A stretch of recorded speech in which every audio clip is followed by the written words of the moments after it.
Il existe 3 mensonges que 97% des investisseurs croient encore à l'heure actuelle et qui les empêchent d'atteindre leurs objectifs financiers. Et la première consiste à croire que la bourse est totalement passif. On entend souvent que la bourse est le meilleur moyen de gagner de l'argent en dormant et pourtant cette affirmation n'est qu'à moitié vrai. Alors certes, la bourse t'offre énormément d'avantages, que ça soit par le biais de plus-value que l'entreprise va te verser quand tu possèdes ses actions. Ça peut être comme le fait Coca-Cola, Pfizer, également on peut compter Apple, etc., etc.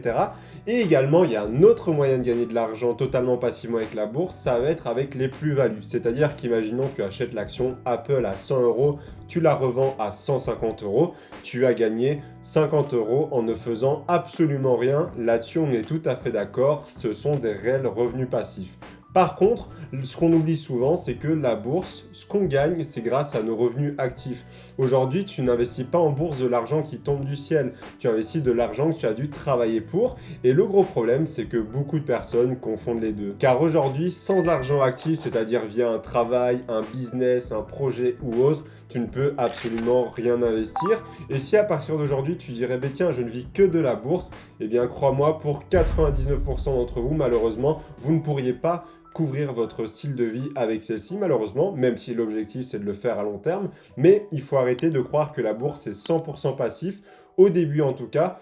Pour moi, la bourse atteint ce stade-là une fois qu'elle peut totalement couvrir tes dépenses et en plus de cela, permettre de continuer d'investir. Alors à moins que l'argent tombe du ciel, la bourse demande au début une source de revenus active pour lancer la machine. Le mensonge numéro 2 est de penser que l'on gagne à coup sûr à long terme. Les probabilités de réaliser un gain augmentent avec la durée d'exposition, c'est même connu de la plupart des investisseurs. Pourtant, très peu y arriveront et je vais t'expliquer pourquoi. En fait, il faut savoir qu'une statistique est sortie. Si aujourd'hui tu investis sur l'indice du CAC 40, au bout de 14 ans d'exposition à celui-ci, tu auras environ 99% de chances de réaliser un gain, ce qui est énorme. Et là, tu vas me demander, mais comment est-ce que c'est possible? Sachant qu'en plus de ça, forcément, au plus on attend et au plus on est exposé à la bourse, au plus nos chances de gain sont élevées. Pourquoi? On peut un peu comparer cela au fait de chercher un puits de pétrole. Si aujourd'hui tu cherches pendant que 5 minutes, forcément tu as extrêmement peu de chances d'y arriver. Par contre, si tu cherches pendant 5 ans ce même puits, tu as énormément plus de chances d'y arriver, ce qui est logique. Sauf qu'on va faire face à deux gros problèmes quand on investit à long terme. Le premier est tout simplement que le nombre d'entreprises qui étaient perdantes sur une échelle de 1989 à 2015 était beaucoup plus importante que les entreprises qui avaient réalisé un profit, donc une meilleure performance sur cette même période-là. Donc déjà, on voit que le nombre d'entreprises qui sous-performent est beaucoup plus élevé que le nombre d'entreprises qui surperforment, c'est-à-dire qui font mieux que 0%. Deuxième gros problème, c'est que la majorité des gens n'auront pas la capacité de tenir sur le long terme. Et oui, il faut savoir que ça demande énormément de compétences. Premièrement, ça demande d'avoir une très bonne stratégie pour pouvoir gagner à long terme. Deuxièmement, ça demande de savoir gérer ses émotions. Tu te doutes bien que si tu investis sur 20, 30, 40 ans, tu vas rencontrer des crises, des récessions, des entreprises qui font faillite, etc., etc. Ensuite, une très bonne gestion de ton budget. Il faut que tu arrives à garder cette discipline d'investissement et pas que tu arrêtes au bout de 3 ans.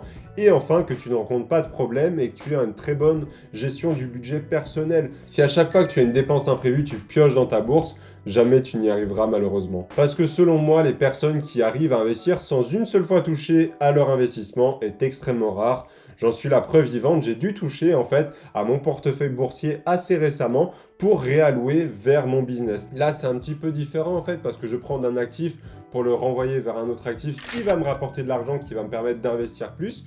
Mais d'autres personnes auraient pris de la bourse pour payer une voiture qui tombe en panne, payer un plombier ou autre. Et donc aujourd'hui, les personnes qui ne toucheront absolument jamais à leurs investissements est extrêmement rare. Évidemment, tu peux très bien faire du rééquilibrage, prendre un petit peu de la bourse pour réinvestir en immobilier et vice-versa. Et d'ailleurs, si tu veux continuer de suivre un peu mon aventure en détail et te donner un plan d'action pour que tu puisses accomplir le même objectif que moi, c'est-à-dire créer un patrimoine à 7 chiffres, tu as le premier lien dans la description, c'est des emails totalement exclusifs où je te donne plan d'action, mes découvertes et mes apprentissages. Mais ainsi, tu peux avoir la meilleure stratégie, investir dans les meilleures entreprises. Malgré cela, très peu réussiront à investir sur 10, 20, 30 ans. Et enfin, le dernier mensonge, c'est de croire au fantasme des dividendes. Il faut savoir qu'une toute petite partie arriveront à vivre des dividendes. C'est une stratégie qui n'est pas adapté à tous. Il faut que tu puisses avoir une grande capacité d'investissement et aussi un grand degré d'ambition. Certes, les avantages des dividendes sont nombreux comme on les prône, c'est-à-dire un gain régulier, peut-être tous les mois, tous les trimestres, tous les ans. Également des dividendes qui évoluent année après année pour venir combler et combattre l'inflation,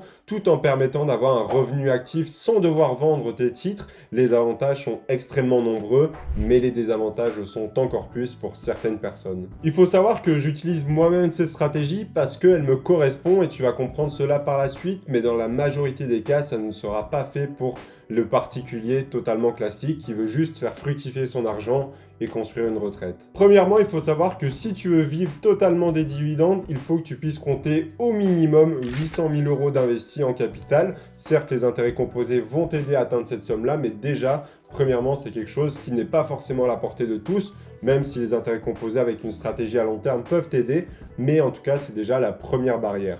Deuxièmement, il faut savoir que vivre des dividendes, ça demande beaucoup de sacrifices, une grande rigueur et aussi une grande ambition au niveau de pouvoir investir beaucoup plus. Tu vas pas investir 100 euros par mois et espérer être totalement libre de tes dividendes dans les prochaines années. Il faut à minima commencer à investir et essayer chaque année d'augmenter tes revenus actifs pour pouvoir investir beaucoup plus. Je compare cela en fait un petit peu à la personne qui veut une Ferrari et l'autre une Mercedes. Celui qui voudra la Ferrari devra monter une grosse entreprise, prendre énormément de risques, faire des sacrifices et surtout voir le risque de ne jamais y arriver.